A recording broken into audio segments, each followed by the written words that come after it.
High, আমি অগ্রিভ পিকু।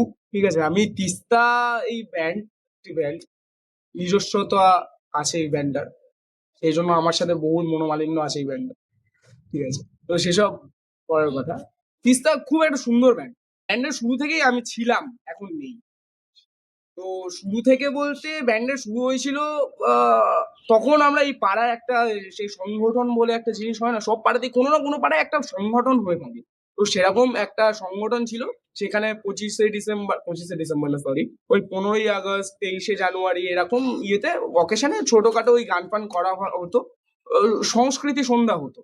তো এরকম সংস্কৃতি সন্ধ্যায় আমরা এরকম আসতাম, গান ফান গাইতাম। তো বাইরে থেকেও কয়েকজন আসতেন, দিদিরা আসতো, এরকম গান ফান করতো। তো সেখানে আমাদের কয়েকটা আমাদের বয়সী ছেলে মেয়ে, আমাদের থেকে একটু আমি তো এদের যে গ্রুপটা আছে তিস্তা, সব থেকে ছোট আমি। ঠিক আছে, তো আরো অনেকে আসতো, তারা গান বাজনা করতো, এই করতো। তো আমাদের মধ্যে একদিন প্ল্যানিং হলো যে আচ্ছা, আমরা এরকম করছি, তো আমরা একটু ব্যান্ডের দিকে কেন ঢুকতে পারি না, আমরা একটা ব্যান্ড কেন ফর্ম করতে পারি না। তো এই কথা নিয়ে হতে হতে হতে হতে ফর্ম হলো তিস্তা। ঠিক আছে, তারপর ফর্ম হয়ে শো ফো করছি, কয়েকটা নন পেড শো করছি, এই করছি সেই করছি, আমরা রুফটপ শো করেছি অনেক। তো তারপর আমি ছেড়ে দিলাম মাঝখান থেকে, টিং টিং টিং। আর তিস্তা যদি এখন যে জিনিসটা করছে, তিস্তা খুব ভালো একটা কাজ করছে। নতুন ব্যান্ড ফর্ম করেছে, অনেক নতুন নতুন মেম্বার্সরা এসছে, তারা ভালো ভালো কাজ করছে তিস্তার সাথে। তারা অনেক শো করছে, রিসেন্টলি পুজোতে শো করেছিল, দুর্গাপুজোয় শো করেছে। আমি কয়েকটা ফটোস ভিডিওস দেখলাম, সুন্দর করেছে, ভালো লেগেছে বেশ। নিজস্ব কাজ করছে, নিজস্ব গান আছে তিস্তা, আপনার চাইলে দেখতে পারেন সেগুলো, শুনতেও পারেন। আর এখনো রিলিজ হয়নি, হবে। রিলিজ হয়নি, হবে। কিন্তু রিকোয়েস্ট করেন ফেসবুকে, ওরা লাইভে এসে করে দেবে, আশা করি ওরা পারবে। তো সেটা ওরা করে দেবে, কোনো তাতে ইয়ে নেই। ভবিষ্যতে খুব ভালো করবে তিস্তা। আমি ছেড়ে গেছি তো কি হয়েছে, যখনই ডাকবে পাশে পাবে, এখনো আছি। তো আমি আছি, আমার দিক থেকে আমি 100-এ আছি, 100-200-এ আছি। আমি আছি, চালিয়ে যাও তিস্তা, জয় রক, জয় তিস্তা, ইয়া। নমস্কার, আমি সুরঞ্জন মাইতি। আহ, পেশাগত দিক থেকে দেখতে গেলে তেমন কিছুই নেই, আমি কোনো মিউজিশিয়ান তেমন নই। বাট তিস্তা আমায় একটা সময় সুযোগ করে দেয়। তো তিস্তা আমায় সুযোগ করে দেয় বাজানো। সত্যি কথা বলতে তখন হয়তো আমি 2-2.5 বছর গিটার বাজাচ্ছি। অতটাও নলেজ নেই, অতটাও কর্ডস এর নলেজ নেই, কিংবা স্কেলের নলেজ নেই, অতটা রিদমেরও নলেজ ছিল। তিস্তায় এসে পৃথ্বীরাজ দা, লাবণীজি, তখন নাতাশা দি ছিল, প্রীতম দা ছিল। তো তারা সবাই শেখায়, অনেক কিছু শিখি ওখানে এসে। ওখানে এসে শিখি কোঅর্ডিনেশনে বাজানো কাজ।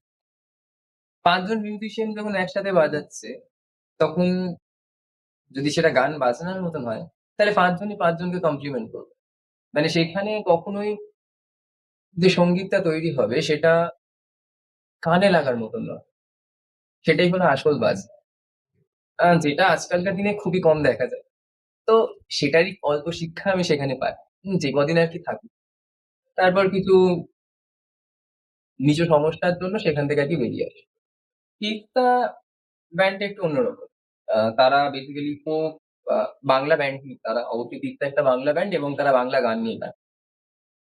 এবং তাদের একটা লাইন আছে যেখানে তারা যত্ন সহকারে বাংলা গান করে এবং শেখায়। তো হ্যাঁ, আদতে এই লাইনটার অর্থ একদম সঠিক। তারা শেখায়, আমি শিখেছি।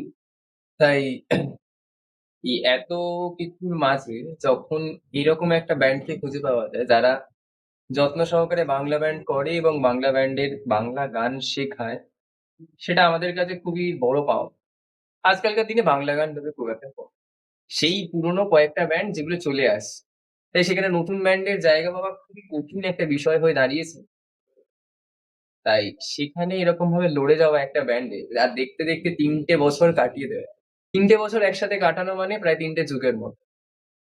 তাই তিস্তাকে অনেক কুর্নিশ জানাই সেটার জন্য। আর অনেক ধন্যবাদ আমায় এই সঙ্গীত শিক্ষাটা দেওয়ার জন্য। তিস্তার কাছে আমি খুবই কৃতজ্ঞ। জয় রক, জয় তিস্তা। ওপারে মেঘের ঘটা কোন কবি জলি ছটা, মাঝে নদী বহে সাই সাই রে। ওপারে মেঘের ঘটা কোন কবি জলি ছটা, মাঝে নদী বহে সাই সাই রে। আমি এই দেখিলাম সোনার ছবি, আবার দেখি নাই রে। আমি এই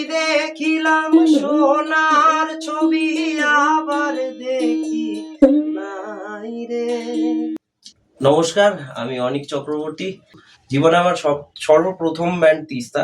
তারপরে আমি অনেকগুলো ব্যান্ডের সাথে কাজ করেছি। ব্যান্ড আয়ুর্গামের আমি লিড ভোকালিস্ট ছিলাম এবং ব্যান্ড শঙ্করও আমি লিড ভোকালিস্ট ছিলাম। তিস্তার সাথে আমার চলাটা এরকম ধরনের যে তিস্তাকে বলা যায় আমার দ্বিতীয় বাড়ি, বা আমি তিস্তাকে ছাড়লেও তিস্তা আমায় কোনোদিন ছাড়েনি। সেটা ভাবলেই অবাক লাগে। এবং দেখতে দেখতে তিনটে বছর কেটে গেছে, তিনটে বছর। অ্যান্ড এখনো ভাবলে মনে হয় যে এই সেদিন আমরা বোধহয় পঞ্চমীতে প্রথম স্টেজ করে নামলাম। নামার পরে প্রথম স্টেজ হিসাবে খারাপ ভালো মিশিয়ে সব ধরনের অনুভূতি হয়েছিল। তারপর থেকে এই 3 বছরের চলা, তার মধ্যে অসংখ্য জ্যামিং রয়েছে, অসংখ্য সুরের এমন প্লাবন রয়েছে। যেহেতু ব্যান্ডের নাম তিস্তা, তো সেখানে বলাই ভালো যে নদী যেরকম পূর্ণিমা অমাবস্যায় জোয়ার আসে আবার ভাটাও আসে, সেরকমই সুরের প্লাবন অনেক সময় তিস্তা এনেছে, পরেও আশা করি আনবে, এরকমই আশা রাখি। এবং আমি তিস্তার সাথে জড়িত থাকতে পেরে খুবই গর্বিত এবং খুবই আপ্লুত। আর আজকে বলতে পেরে খুব ভালো লাগছে যে তিস্তার সাথে আমি জড়িত ছিলাম।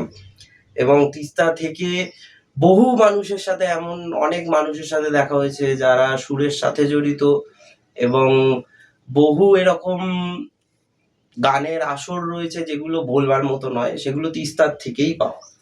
তো যার জন্য আমি খুবই আপ্লুত। আর আজকে ভালোও লাগছে যে তিস্তার সাথে আমি জড়িত থাকতে পেরেছি, এখনো আছি, আশা করছি পরেও থাকবো। এবং তিস্তা এইভাবেই এগিয়ে চলুক, এটাই আশা করি।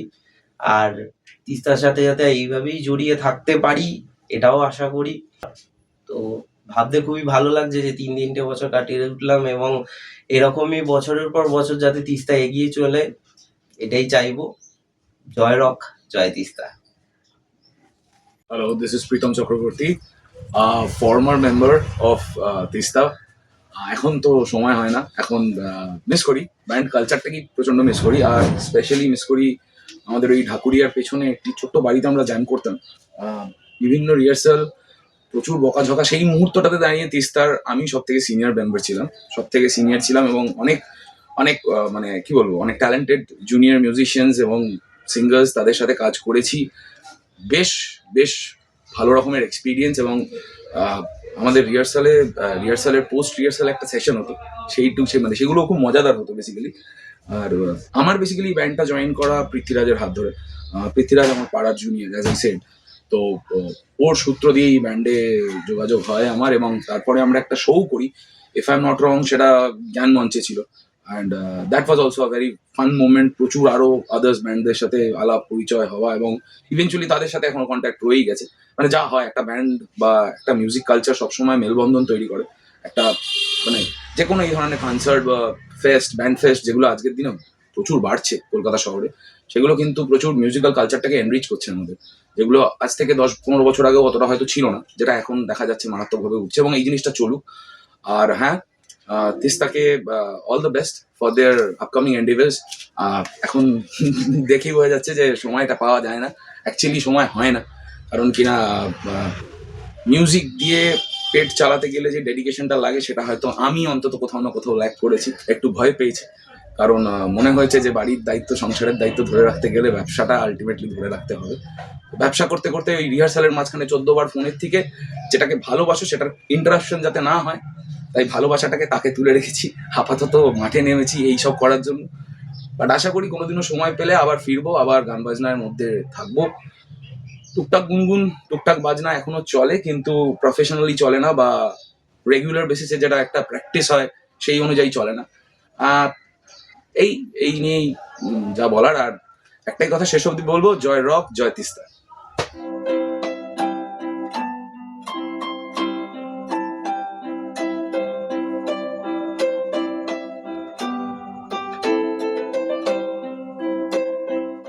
হ্যালো, আমি নীলেশ চক্রবর্তী। আমি তিস্তাতে দুটো শো লাস্টের অ্যাজ এ কিবোর্ড প্লেয়ার আমি বাজিয়েছি। আমার কন্ট্যাক্ট হয় তিস্তার ex vocalist, female vocalist Labani ব্যানার্জির সাথে, লাবণীদি। আমাকে লাবণীদি কন্ট্যাক্ট করেছিল যখন ব্যান্ডের কিবোর্ডিস্ট দরকার পড়ে একটি শোয়ের জন্য। এবার তারপরে আমার লাবণীদির সাথে কথা হয় সব কিছু গান বাজনা নিয়ে। তারপর আমি রিহার্সালে আসি। রিহার্সালে আসার পর ভেবেছিলাম হয়তো অনেক সিরিয়াস ভাবে আমার থেকে সিনিয়র লোকজন হবে, বাট সিনিয়র তো অফকোর্স, বাট জিনিসটা এত ভাবে সুন্দর গুছিয়ে হয়েছে আমি এতটা এক্সপেক্ট করিনি। কারণ যখন কোনো ফ্রিল্যান্স শো করি ব্যাপারটা এতটা কম্প্যাক্ট হয় না। একটা ব্যান্ড যেখানে ফ্রিল্যান্সিং করে সেটা রিহার্সাল অনেকটা বেশি দেওয়া হয়, কিন্তু যেটা নর্মাল ফ্রিল্যান্সিং শো হয় সেখানে দেওয়া হয় না। অ্যান্ড আমি এখানে রিহার্সাল গুলো দিতে পেরেছি সবার সাথে, যার জন্য শোটা অনেকটা কম্প্যাক্ট ভাবে আমরা দাঁড় করাতে পেরেছি, বাট হয়তো আরো বেটার করা যেত। অ্যান্ড ইন ফিউচার আশা করছি আরো আরো আরো অনেক বেটার হবে তিস্তা। আমি ইন ফিউচার দেখতে চাইছি তিস্তার সাথে আরো অনেক প্রজেক্ট করার জন্য। তিস্তার সাথে আমি অলরেডি দুটো কাজ করে ফেলেছি, একটি কালীঘাটে এবং একটি মেমারিতে, যেটা বর্ধমানের সাইডে। দুটো শোই অনেক অনেক সুন্দরভাবে করেছি আমরা। ফোক ফিউশন করেছি, বাংলা রক করেছি, মেইনলি বাংলাটাই ফোকাসড আমাদের। তো আশা করছি আরো ইন ফিউচার কাজ আরো কম্প্যাক্ট হবে। অ্যান্ড আমি চাইছি আরো কাজ করতে তিস্তার সাথে in future. As a freelancer আমি কখনো অন্য কোনো ব্যান্ডের সাথে কাজ করতে চাইনি, বাট আমি ফার্স্ট কোনো ব্যান্ডের সাথে অ্যাজ আ ফ্রিল্যান্সারের পর আমি কাজ করতে চাইছি। তো তিস্তার আপকামিং অনেক রেকর্ডিংস বেরোবে, আই নো দ্যাট। অ্যান্ড আরো আরো আরো অনেক উন্নতি হবে ব্যান্ড, আমি সেটা জানি। কজ সবাই যেরকম এফোর্ট দেয় ব্যান্ডে, অ্যাজ আ গিটারিস্ট বলো, ড্রামার, লিড ভোকালিস্ট অ্যান্ড আরো যারা সবাই আসে, তারা যথেষ্ট ভালোভাবে এফোর্ট দেয় ব্যান্ডটার জন্য। অ্যান্ড এতটা হয়তো কেউ এফোর্ট দেয় না, সেটা আমি দেখেছি। তো আশা করছি আরো পরবর্তীকালে অনেক কাজ হবে একসাথে। জয় রক, জয় তিস্তা। নমস্কার, আমি জিৎ চক্রবর্তী। আমি একজন প্রফেশনাল ড্রামার। আমি গত 20 সেপ্টেম্বরে তিস্তার সাথে শো করেছি বর্ধমানে। তো তারই কিছু ঘটনা, কিছু মুহূর্ত, রিহার্সালের কিছু গল্প আজকে শেয়ার করছি তোমাদের সাথে। বেসিক্যালি আমাকে তিস্তার সাথে আলাপ করেছে তিস্তারই গিটারিস্ট অর্পণদার সাথে আমি আগে একটা ব্যান্ডে বাজাতাম। তো সেই সূত্রে অর্পণদা আমায় চেনে। অর্পণদাই আমাকে রেফার করলো যে এরকম একটা ব্যান্ড আছে, ফোক ব্যান্ড, তুমি বাজাবে, এবং মহালয়ার আগের দিন শো আছে। আমি বললাম ঠিক আছে, নিশ্চয়ই বাজাবো। তো অর্পণদার কথা শুনে আমরা এসছি রিহার্সাল করলাম। রিহার্সাল করে জাস্ট ফোকটাকে যে এরকম করে ইউজ করা যায়, ফোকটাকে যেরকম করে বাজানো যায়, ফোকটাকে যেরকম করে স্টেজে পারফরমেন্স করা যায়, সেটা আমি শিখেছি তিস্তার থেকেই। মানে বলতে পারো ওটাই, ফোকটাকে এরকম ভাবে আমি আগে কোনোদিনও বাজাইনি। তো আমি একজন খুবই ছোট ড্রামার, অতটাও বড় না। চেষ্টা করেছি ওদের সাথে মানিয়ে নেওয়ার। ওনারাও খুব ভালো, দারুণ মিউজিশিয়ান, সবাই সিঙ্গাররা খুব ভালো। দাদা যে গান করে সেও খুব ভালো, দিদিও খুব ভালো। যারা বাজিয়েছে, অর্পণদা আর একটা গিটারিস্ট ছিল, কিবোর্ডিস্ট ছিল, সবাই ভালো। আমি তাদের মাঝখানে একটু তাল দেওয়ার চেষ্টা করেছি আর কি। তো রিহার্সালে আমাদের খুব মজা হতো, খাওয়া দাওয়া আনন্দর সাথে গান বাজনা তো হতোই। বেশিক্ষণ রিহার্সাল হতো না, 2 ঘন্টা 2.5 ঘন্টা ম্যাক্সিমাম, কোনো ব্যাপার না। এবার প্রোগ্রামের দিন আমাদের ছিল বর্ধমানে শো। আমরা গেছিলাম বর্ধমানে। যাই হোক, একটা ছোট গাড়ি করা হয়েছিল, গাড়ি করে অনেক কষ্ট সৃষ্ট করে যাওয়া হয়েছে। মোটামুটি আমার একটা সাইড ব্যথা হয়ে গেছিল কোনা করে যেতে যেতে। তো কি বলবো আর, কিন্তু গেছি আনন্দ করে, খাওয়া দাওয়া করছি, চা ফা খেয়ে মোটামুটি ওখানে গিয়ে যে লাঞ্চ করেছি। স্পটটা দেখতে গেলাম কোথায় শো, তার আগে মাঠ ফাট ঘুরে, এদিক ওদিক ঘুরে 3-4 কিলোমিটার হেঁটে গেলাম স্পটে। তো যথারীতি সাউন্ডম্যান নিয়ে এলো, অনেক কিছু মিক্সার ফিক্সার আনলো, বক্স ফক্স নিয়ে এলো। সাউন্ড চেক করলাম মশার কামড় খেতে খেতে। সাউন্ড চেক হয়ে যাওয়ার পর রাতে 8টা, আই থিঙ্ক 8টাই হবে, 8টার সময় স্টেজ দিয়েছে। অডিয়েন্স ভালোই ছিল, মোটামুটি প্রথম থেকে হয়তো 50-60 জন ছিল। 2-3টে গান গাওয়ার পর হঠাৎ করে দেখি 200-300 লোক চলে এসছে। বসে বসে সব গান শুনলো, মজা করলো। অডিয়েন্সের সাথে আমরা আড্ডা মারলাম, গল্প করলাম, গান বাজনা হলো। ফাটিয়ে একটা প্রোগ্রাম করলাম জাস্ট। মানে ওরকম গ্রামাঞ্চল ভিতরে অন্ধকারের মধ্যে যেরকম একটা স্টেজ করে একটা মহলার আগের দিন গ্রামবাসীরা করেছে, এর জন্য সত্যি তাদের কাছে আমরা কৃতজ্ঞ। যেরকম আমরা কলকাতা থেকে যেগুলো পাই না, সেগুলো আমরা গ্রামাঞ্চলে গিয়ে এরকম ভাবে অর্জন করি আর কি। হাততালি, লোকের হাততালিটাই আমাদের কাছে মানে কি বলবো, পয়সার থেকেও বেশি দামি। আমরা যে মিউজিশিয়ান তাদের কাছে, মানে আমাদের কাছে হাততালিটাই অনেক। তো যাই হোক, প্রোগ্রাম খুব ভালো হয়েছে, খুব ভালো হয়েছে। দারুণ এক্সপিরিয়েন্স গেছে তিস্তার সাথে। তিস্তা একটা দারুণ ব্যান্ড, যে আগামী যুগে মানে ফাটিয়ে দেবে আর কি, এটুকু আমরা বলতে পারি। আমি থাকি কি না থাকি দেখার দরকার নেই। তিস্তা যারা যারা জোগাড় করেছে, যারা যারা তিস্তার সাথে বাজায়, যারা মিউজিশিয়ানস, দাদা দিদি, সবাই দারুণভাবে কাজ করুক, এটাই আমার কি বলবো, মানে আমি যদি আমি পারি আমিও পিছন থেকে সাহায্য করব। তো সবাই তিস্তার পাশে থাকুন, সবাই তিস্তাকে সাথে নিয়ে এগিয়ে যান। তিস্তা একটা দারুণ ব্যান্ড। সো জয় রক, জয় তিস্তা।